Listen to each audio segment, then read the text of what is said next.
ಏನೇನು ಆ ಮಾರ್ವಾಡಿಗಳ ಗಂಟಿನ ಸೀಕ್ರೆಟು, ಆ ಪೋಟ್ಲಿ ಸೀಕ್ರೆಟು ಅನ್ನೋದನ್ನು ತೋರಿಸ್ಕೊಡ್ತೀನಿ ನಾನು. 6 ಅರ್ಶಿನ ಕವಡೆ ಮತ್ತು ಇದು ಯೆಲ್ಲೋ ಕಲರಲ್ಲಿ ಇರುತ್ತೆ. ಈ ಥರ 6 ತೊಗೋಬೇಕು. ಬಿಳಿ ಗುಲ್ಗಂಜಿನೂ 6 ತೊಗೋಬೇಕು.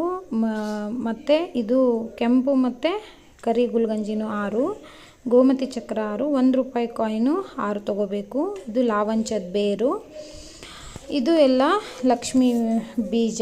ಇದನ್ನೆಲ್ಲ ಗ್ರಂಥಿಕೆ ಅಂಗಡಿಯಲ್ಲಿ ಕೇಳಿದರೆ ನಿಮಗೆ ಕೊಡ್ತಾರೆ. ಒಂದು ಶ್ರೀಫಲ. ಇದನ್ನೆಲ್ಲನೂ ಸೇರಿಸ್ಬಿಟ್ಟು ಒಂದು ಕೆಂಪು ಬಟ್ಟೆಯಲ್ಲಿ ಕಟ್ಟಿ ಒಂಥರ ಈ ಥರ ಇದ್ರ ಥರ ಮಾಡಬೇಕು, ಅಂದರೆ ಗಂಟು ಥರ ಮಾಡಬೇಕು. ಈ ಥರ ಮಾಡಿ ನೀಟಾಗಿ ಇದನ್ನ ಟೈಟಾಗಿ ಕಟ್ಟಿ ಇದನ್ನು ನೀವು ಒಂದು ಕ್ಯಾಶ್ ಬಾಕ್ಸು, ಇಲ್ಲ ನೀವೇನು ದುಡ್ಡು ಇಡ್ತೀರಾ, ಒಂದು ಗೋಲ್ಡು ಏನು ಇಡ್ತೀರಾ ಅದನ್ನೆಲ್ಲ ಇಡೋ ಜಾಗದಲ್ಲಿ ಇಟ್ಟು ಇದನ್ನು ಸ್ವಲ್ಪ ನೀವು ದಿನ ಪೂಜೆ ಮಾಡುವಾಗ ಸ್ವಲ್ಪ